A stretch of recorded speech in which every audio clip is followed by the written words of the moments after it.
True love can often be described as a fairy tale where you find in children's books, and that it only happens in your imagination. Well, in this case, it does happen. In middle school, Mr. Creech was not in a relationship. The first time he saw Mrs. Creech, he didn't see anything special. One of the times Mrs. Creech saw him, she was interested in him because he had something he didn't have before. I saw her was on the SFS soccer field, and she was taking a throw-in. And I remember thinking, she was short, had glasses on, kind of nerdy, and I thought she looked funny.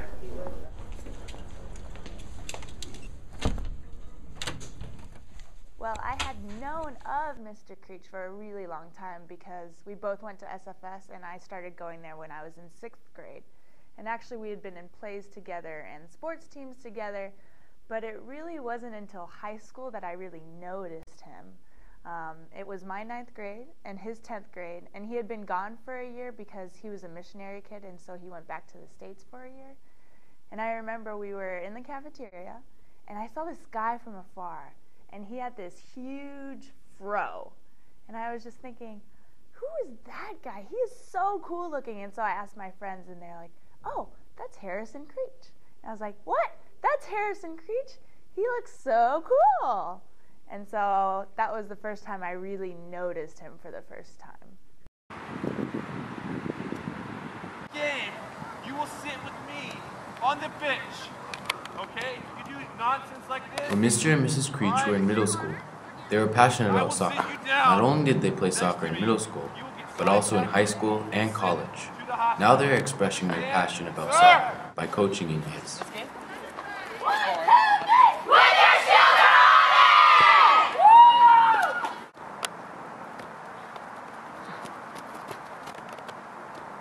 I think Mr. Creech is very nice. He obviously knows a lot of soccer, and just because he played in college, it gives us more confidence. And he's really detailed in his practice, and we have a lot of fitness, which is good, and tactic is really good.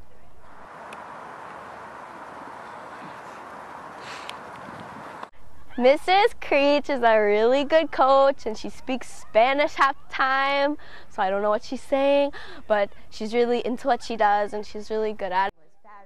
When I was in Paris with Mr. and Mrs. Creech became close friends, and later they went to Paris together to visit Mrs. Creech's family. There they had their first conflict or disagreement.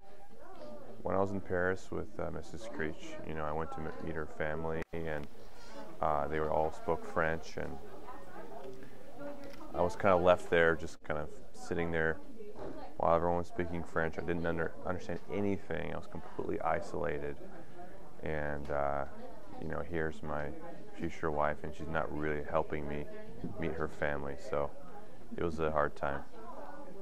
I think one time of real conflict before we were married was when we were in Paris, and it was the first time he was really meeting my entire family, and it wasn't even the entire family, but he had met me for spring break. A lot of my cousins and my aunts and uncles were there, and for 2 hours, maybe 3, we were talking only in French. I thought I was being really cute, talking all in French, and he was going to be really impressed. But I realized later, once we left, that he was really upset with me because for pretty much 2 hours straight, I didn't talk to him. I think I just assumed that he could understand more than he did because of the 2 semesters he did. We were kind of butting heads because I felt really bad and he was angry at me and I got defensive and blah, blah, blah. But we talked it through.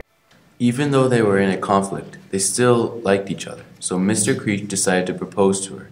The way he did was very special. Mr. and Mrs. Creech were on the SFS soccer field. It was 9 p.m. and it was very dark. Mr. Creech's way of proposing was very creative, and he used a scoreboard to tell Mr. Creech to say yes. After the proposal, Mr. and Mrs. Creech had a big wedding, and a lot of their family members and friends came to celebrate. Well, obviously the day of the wedding was fabulous. I mean, it's something that every girl looks forward to, and even though I never dreamt about my wedding, I was still really looking forward to it, obviously. The day of the wedding was just a lot of fun because you're with family, you're with friends, you're getting dressed up.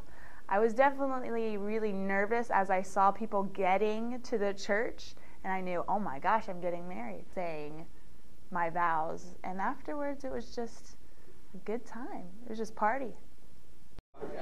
It was crazy. It was a lot of fun. A little bit stressful, but overall it was great to be with friends and family. True love is always difficult to find, and it is hard to find that one person like in a fairy tale. It only happens in dreams where you can meet your perfect one. Well, in this case, those sayings are proven wrong.